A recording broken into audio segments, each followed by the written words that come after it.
исплашено за сите, мислам за деца. Второ, катастрофа, не знам што да кажам, значи стварно. Што напишав? Не напишав ништо јас. Само свиќе запалив за покој на душата и тоа е тоа.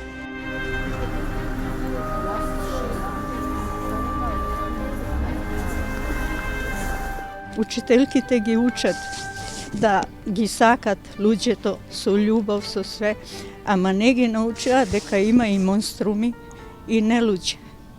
Ето, тоа уште треба да ги научат, да не веруваат на сите.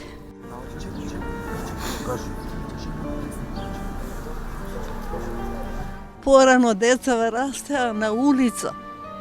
Сега не смееш дете да пуштиш од куќа, од двор, не смееш дете да пуштиш. Мои деца растеа до душа за време Југославија. А сега внуците не знаат што е надвор да излезат да играт. Мора и до школа да се носат и секаде. Да се свестиме ние возрастните како си ги воспитуваме децата и што правиме со нив. Значи, треба да се разговара со децата дома, а ние да си оставиме прстот на чело што ние правиме во однос на нив и нивната безбедност на прво место.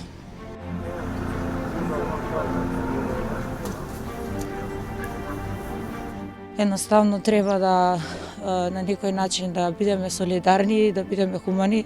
Емпатијата, човечноста, сето она што се изгуби во општеството треба да се врати, да не дозволиме ваков немил настан. Едноставно напишав дека е вечен непребол, дека е жртва на нашиот систем.